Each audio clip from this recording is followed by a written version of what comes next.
High command ಲೋಕಸಭೆ ಚುನಾವಣೆಯಲ್ಲಿ ಗೆಲುವನ್ನ ಸಾಧಿಸೋದಕ್ಕೆ ಕಾಂಗ್ರೆಸ್ನಲ್ಲಿ ತನ್ನದೇ ಆದಂತಹ ಸೂತ್ರವನ್ನ ಹೆಣಿತಾ ಇದೆ. ಅದರ ಜೊತೆಗೆ ಇತ್ತ ಡಿನ್ನರ್ ಪಾಲಿಟಿಕ್ಸ್ ನಡೀತಾ ಇದೆ. ಡಿನ್ನರ್ ಪಾಲಿಟಿಕ್ಸ್ ಸಾಕಷ್ಟು ಕುತೂಹಲಕ್ಕೆ ಕಾರಣ ಆಗಿದೆ. ಅತ್ತ ಹೈಕಮಾಂಡ್ ಲೋಕ ಸೂತ್ರವನ್ನ ಹೆಣಿತಾ ಇದ್ರೆ, ಇತ್ತ ಡಿನ್ನರ್ ಪಾಲಿಟಿಕ್ಸ್. ಸಿಎಂ ಡಿಸಿಎಂ ಅನುಪಸ್ಥಿತಿಯಲ್ಲಿ ಸಚಿವರ ಡಿನ್ನರ್ ಪಾಲಿಟಿಕ್ಸ್ ಇದೆ.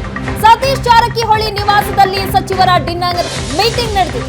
ಈ ಡಿನ್ನರ್ ಮೀಟಿಂಗ್ ಸಾಕಷ್ಟು ಕುತೂಹಲಕ್ಕೆ ಕಾರಣ ಆಗ್ತಾ ಇದೆ. ಆ ಕಡೆ ಡಿಸಿಎಂ ಹಾಗೆ ಸಿಎಂ ಇಬ್ಬರು ಸಹ ಇಲ್ಲದೆ ಇರುವಂತಹ ಸಂದರ್ಭದಲ್ಲಿ ಸಚಿವರು ಸೇರಿ ಮೀಟಿಂಗ್ ಮಾಡಿದ್ದಾರೆ. ಗೃಹ ಸಚಿವ ಪರಮೇಶ್ವರ್, ಎಚ್.ಸಿ. ಮಹದೇವಪ್ಪ, ರಾಜಣ್ಣ ಇವರೆಲ್ಲರೂ ಸಹ ಮೀಟಿಂಗ್ ನಲ್ಲಿ ಭಾಗಿಯಾಗಿದ್ರು. ಕೆ.ಎಚ್. ಮುನಿಯಪ್ಪ, ದಿನೇಶ್ ಗುಂಡೂರಾವ್ ಭಾಗಿಯಾಗಿದ್ರು. ಭಾರಿ ಕುತೂಹಲಕ್ಕೆ ಕಾರಣ ಆಗ್ತಾ ಇದೆ ಸಚಿವರ ಈ ಡಿನ್ನರ್ ಮೀಟಿಂಗ್. ಸೋತವರಿಗೆ ಅಧಿಕಾರ ಸೂತ್ರದ ಬೆನ್ನಲ್ಲೇ ಸಚಿವರ ಸಭೆ. ಹೈಕಮಾಂಡ್ ತನ್ನದೇ ಆದಂತಹ ತಂತ್ರಗಾರಿಕೆಯನ್ನ ಹೆಣೆದಿದೆ. ಕಳೆದ ವಿಧಾನಸಭೆಯಲ್ಲಿ ಸೋತವರಿಗೆ ಈ ಬಾರಿ ಮಣೆ ಹಾಕೋದಕ್ಕೆ ತಂತ್ರ ರೂಪಿಸ್ತಾ ಇದ್ರೆ, ಪ್ಲಾನ್ ಮಾಡ್ತಾ ಇದ್ರೆ, ಇತ್ತ ರಾಜ್ಯದಲ್ಲಿ ಡಿನ್ನರ್ ಪಾಲಿಟಿಕ್ಸ್, ಸಚಿವರ ಡಿನ್ನರ್ ಪಾಲಿಟಿಕ್ಸ್ ಇದೆ. ಕೆಲ ದಿನಗಳ ಹಿಂದಷ್ಟೇ ಪರಮೇಶ್ವರ್ ನಿವಾಸದಲ್ಲಿ ರಹಸ್ಯವಾದಂತಹ ಸಭೆ ನಡೆದಿತ್ತು.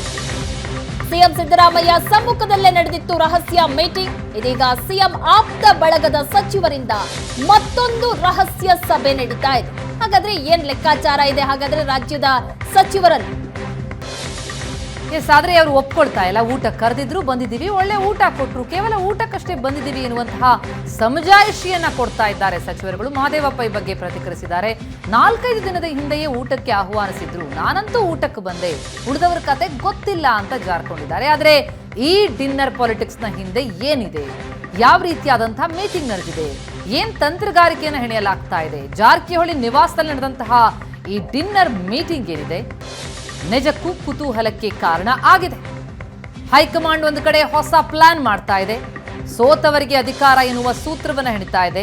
ಲೋಕಸಭಾ ಸಮರದಲ್ಲೂ ಕೂಡ ಅತಿ ಹೆಚ್ಚು ಸ್ಥಾನವನ್ನು ಗಳಿಕೆ ಮಾಡಬೇಕು ಅಂತಂದ್ರೆ ಸಂಘಟನೆ ಅನ್ನೋದು ಬಹಳ ಪ್ರಮುಖ ಆಗುತ್ತೆ. ಹಾಗಾಗಿ ವಿಧಾನಸಭಾ ಚುನಾವಣೆಯಲ್ಲಿ ಸೋತಂತಹ ಅಭ್ಯರ್ಥಿಗಳನ್ನ ಕೂಡ ಸಂಘಟನೆಯಲ್ಲಿ ಬಳಸ್ಕೊಳ್ಳೋದಕ್ಕೆ ಹೊಸ ಪ್ಲಾನಿಂಗ್ ಒಂದು ಕಡೆ ನಡೀತಾ ಇದ್ರೆ, ಮತ್ತೊಂದೆಡೆ ಜಾರಕಿಹೊಳಿ ನಿವಾಸದಲ್ಲಿ ಸಿಎಂ ಡಿಸಿಎಂ ಅನುಪಸ್ಥಿತಿಯಲ್ಲಿ ಸಚಿವರ ಡಿನ್ನರ್ ಪಾಲಿಟಿಕ್ಸ್ ಕುತೂಹಲಕ್ಕೆ ಕಾರಣ ಆಗಿದೆ. ಎಸ್ ಬಗ್ಗೆ ಚಿನ್ನ ಡೀಟೇಲ್ಸ್ ಕೊಡ್ತಾರೆ ನಮ್ಮ ಪ್ರತಿನಿಧಿ ಆನಂದ್ ಬೈದನಮನೆ. ಆನಂದ್ ಬೈದನಮನೆ, ಸತೀಶ್ ಜಾರಕಿಹೊಳಿ ಅವರ ಮನೆಯಲ್ಲಾಗಿರುವಂತಹ ಮೀಟಿಂಗ್, ಡಿನ್ನರ್ ಮೀಟಿಂಗ್ ಏನಿದೆ ಸಾಕಷ್ಟು ಕುತೂಹಲಕ್ಕೆ ಕಾರಣ ಆಗ್ತಾ ಇದೆ. ಅದು ಸಿಎಂ ಹಾಗೆ ಡಿಸಿಎಂ ಅವರ ಅನುಪಸ್ಥಿತಿಯಲ್ಲಿ ಆಗಿರುವಂತಹ ಮೀಟಿಂಗ್. ಇದು ಏನ್ ಚರ್ಚೆ ಆಗಿದೆ? ಸಚಿವರಾಗಿರುವಂತಹ ಸತೀಶ್ ಜಾರಕಿಹೊಳಿ ನಿವಾಸದಲ್ಲಿ ಕಳೆದ ರಾತ್ರಿ ನಡೆದಂತ ಒಂದು ಮಾತುಕತೆ ನಿಜವಾಗ್ಲೂ ಕೂಡ ರಾಜ್ಯ ರಾಜಕಾರಣದಲ್ಲಿ ತಮ್ಮದೇ ಆಗಿರ್ತಕ್ಕಂಥ ಒಂದು ಸಂದೇಶವನ್ನು ಕೊಡ್ತಾ ಇದೆ. ಬಹಳ ಮುಖ್ಯವಾಗಿ ಸತೀಶ್ ಜಾರಕಿಹೊಳಿ ನಿವಾಸದಲ್ಲಿ ನಡೆದಂತ ಒಂದು ಡಿನ್ನರ್ ಪಾಲಿಟಿಕ್ಸ್ ಸಭೆಯಲ್ಲಿ ಗೃಹ ಸಚಿವರಾಗಿರುವಂತಹ doctor G Parameshwar, S C. Mahadevappa ಸೇರಿದಾಗೆ ಪ್ರಮುಖರೆಲ್ಲರೂ ಕೂಡ, ರಾಜಣ್ಣ ಸೇರಿದಾಗೆ ಪ್ರಮುಖ ಎಲ್ಲ ದಲಿತ ಸಚಿವರುಗಳೆಲ್ಲರೂ ಕೂಡ ಭಾಗವಹಿಸಿದ್ರು. ಈ ಸಭೆಯಲ್ಲಿ ಲೋಕಸಭಾ ಚುನಾವಣೆ ಬಗ್ಗೆ ತಯಾರಿಗಳು ಆಗಿದೆ ಅಂತಕ್ಕಂಥ ಮೇಲ್ನೋಟಕ್ಕೆ ಅಭಿಪ್ರಾಯ ಕೇಳಿ ಬರ್ತಾ ಇದ್ರು ಕೂಡ, ಇದರ ಹಿಂದೆ ಎಲ್ಲೋ ಒಂದ್ ಕಡೆ 3 ಡಿಸಿಎಂಗಳನ್ನು ಮಾಡಬೇಕು ಅನ್ನುವಂತ ಚರ್ಚೆ ಕಾಂಗ್ರೆಸ್ ಅಂಗಳದಲ್ಲಿ ನಡೀತಾ ಇದೆ. ಅದಕ್ಕೆ ಪೂರಕವಾದಂತಹ ಒಂದು ಡಿನ್ನರ್ ಪಾಲಿಟಿಕ್ಸ್ ಅಂದ್ರೂ ಕೂಡ ತಪ್ಪಾಗ್ಲಾರದು. ಯಾಕಂದ್ರೆ ಸಮುದಾಯಕ್ಕೆ ಒಬ್ಬರಂತೆ ಡಿಸಿಎಂಗಳನ್ನು ಮಾಡಬೇಕು ಅಂತಕ್ಕಂಥ ಚರ್ಚೆ ಪಕ್ಷದ ಒಳಗಡೆ ಇದೆ. ಹಲವು ಬಾರಿ ಈ ವಿಚಾರದಲ್ಲಿ ಚರ್ಚೆಗಳಾಗಿ ರಾಜಣ್ಣ ಅವರ ಹೇಳಿಕೆ ನಂತರದಲ್ಲಿ ಆಕ್ಷನ್ ರಿಯಾಕ್ಷನ್ಸ್ ಎಲ್ಲವೂ ಕೂಡ ನಡೆದಿತ್ತು. ಆದ್ರೆ ಕೆಲ ದಿನಗಳ ಹಿಂದೆ ಅದಕ್ಕೆ ಅದು ಒಂದು ಬ್ರೇಕ್ ಬಿದ್ದಿತ್ತು. ಈಗ ಮತ್ತೆ ಅದಕ್ಕೆ ಜೀವ ಬರುವ ಹಾಗೆ ಕಾಣ್ತಾ ಇದೆ. ಪ್ರತಿ ಲೋಕಸಭಾ ಚುನಾವಣೆ ಹಿನ್ನೆಲೆಯಲ್ಲಿ ಸಮುದಾಯಕ್ಕೊಬ್ಬರಂತೆ ಪ್ರಮುಖ ಸಮುದಾಯಗಳಿಗೊಬ್ಬ ಡಿಸಿಎಂಗಳನ್ನು ಮಾಡಬೇಕು ಅಂತಕ್ಕಂಥ ಚರ್ಚೆಗಳಿದೆ.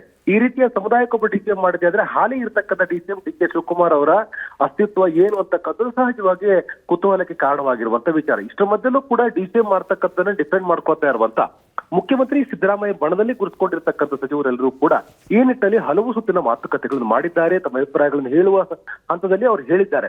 ಸೊ ಇದು ಇವತ್ತಿನ ನಡೆದಿರ್ತಕ್ಕಂಥ ಸಭೆಯು ಕೂಡ ಮುಖ್ಯಮಂತ್ರಿಗಳ ಸೂಚನೆಯಂತೆ ನಡೀತಾ ಅನ್ನುವಂಥ ಚರ್ಚೆಗಳು ಕೂಡ ಇದೆ.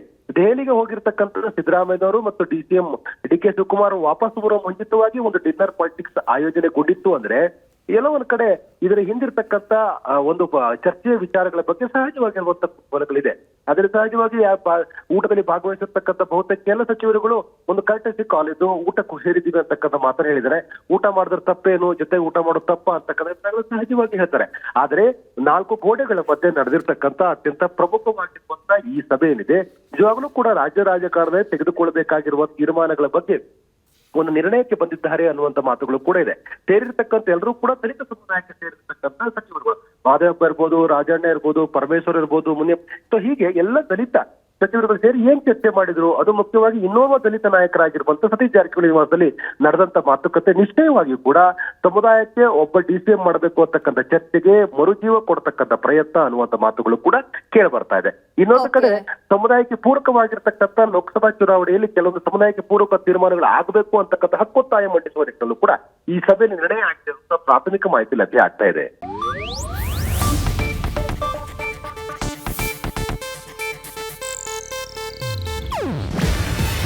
ಇದು ಏಷ್ಯಾನೆಟ್ ನ್ಯೂಸ್ ನೆಟ್ವರ್ಕ್ ಪ್ರಸ್ತುತಿ.